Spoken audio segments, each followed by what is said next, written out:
여러분, 세상에서 가장 비싼 그림이 뭘까요?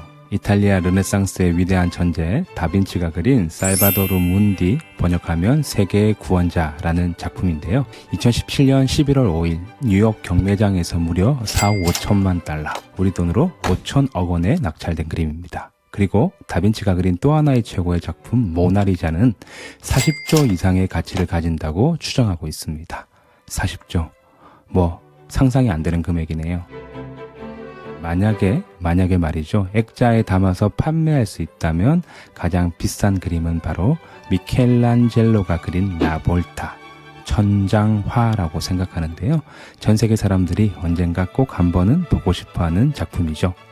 물론 이 작품은 시스티나 소송당의 천장이기 때문에 경매에 나올 일이 없습니다. 이 작품은 천지창조 아냐? 라고 많은 분들이 생각하시겠지만 정확히 그것은 잘못된 번역입니다. 이 그림 전체에서 천지창조는 일부분이고요. 이 작품의 주제는 천지창조부터 노아 이야기까지 다루고 있습니다. 이탈리아 말로는 라볼타, 영어로는 더 실링, 한국어로는 미켈란젤로의 천장화라고 번역하는 것이 정확합니다. 이 멋진 천정화가 있는 이곳을 다녀간 수많은 사람들이 있었습니다. 그중 저도 한 500번 이상은 다녀간 것 같은데요. 괴테라는 인물은 이곳을 다녀간 후 그의 책에서 이 그림을 이렇게 기록했습니다. 이 시스티나 소송당의 미켈란젤로의 그림을 보지 않고서는 인간의 한계에 대해서 말하지 말라.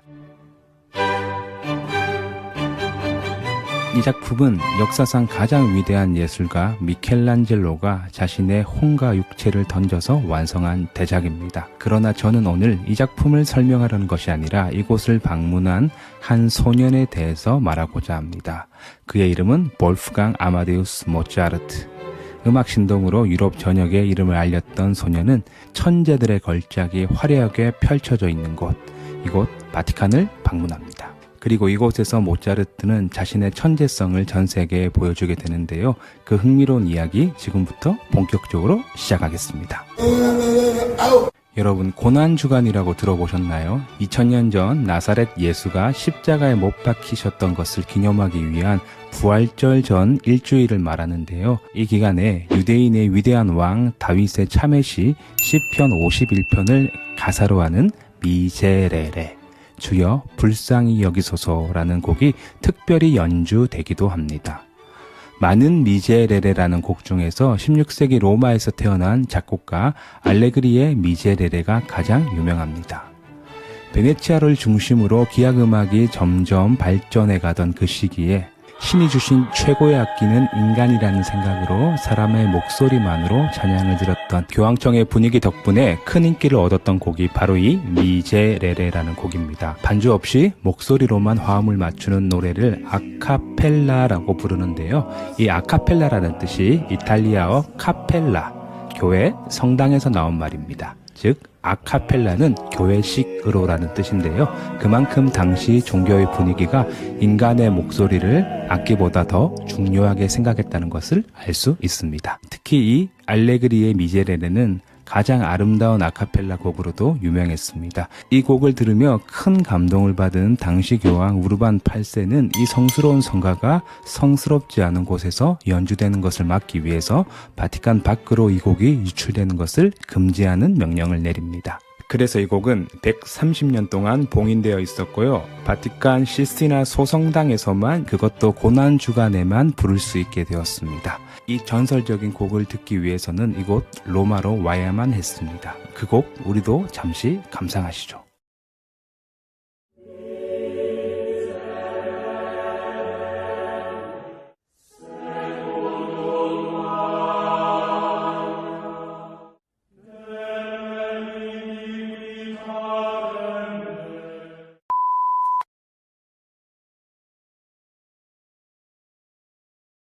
유출이 금지된 곡인데 왜 지금 우리는 이 곡을 들을 수 있는 것일까요? 이 봉쇄되었던 곡을 세상에 유출시킨 장본인이 바로 그 유명한 모차르트였습니다. 14살의 모차르트는 아버지와 함께 고난주간에 맞추어 이곳을 방문했고 그토록 염원했던 미제레레라는 곡을 듣게 됩니다. 큰 감동을 받은 모차르트는 이 성당을 나와서 구부로 구성된 이 복잡한 곡을 그대로 외워서 악보에 옮겨 그려버렸습니다. 진짜 미쳤네요. 역사적으로 확인된 인류 최초의 불법 복제의 순간이죠. 이 사실들은 교황 클레멘스 14세는 믿을 수 없어 모차르트를 불러 시험하기까지 했죠. 그리고 이 천재를 인정할 수밖에 없었습니다. 문화재를 훔쳐나온 모차르트는 어떤 벌을 받았을까요? 모차르트를 좋아하시는 분들은 이 사건이 해피엔딩이었다는 것을 아실 겁니다. 교황은 모차르트의 천재성을 높이 사 훈장을 내리기도 했습니다. 흥미로운 이야기죠. 천재와 천재가 만났던 곳. 역사상 가장 위대했던 미술 조각의 천재와 음악 천재가 교감했던 곳. 그곳이 바로 시스티나 소성당이었습니다. 여러분, 이놈의 역병 때문에 참 많이 답답하시죠?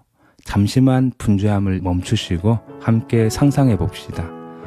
이 시기가 끝났습니다. 우리는 마스크를 벗고 공항으로 가서 비행기를 타고 이탈리아 여행을 하는 겁니다.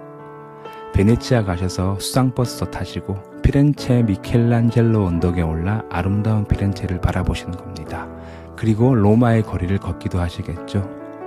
당연히 바티칸에도 오실 겁니다. 이 위대한 미켈란젤로의 작품을 보시기 전에 꼭 핸드폰에 이 미제레레라는 곡을 담아가시는 겁니다. 이곳에 들어서시면 이어폰에 귀를 꽂으시고 이 음악과 함께 미켈란젤로가 남긴 인류 최후의 대작을 감상해 보세요. 여러분 귓가로 들려오는 천상의 음악은 주변 여행자들의 소음으로부터 여러분들을 보호할 것이며, 여러분은 미켈란젤로 대작 아래 홀로 서 있는 사치를 누리고 있는 자신을 발견하실 겁니다. 그때 저는 이탈리아에서 여러분을 기다리고 있겠습니다. 감사합니다. 차오차오.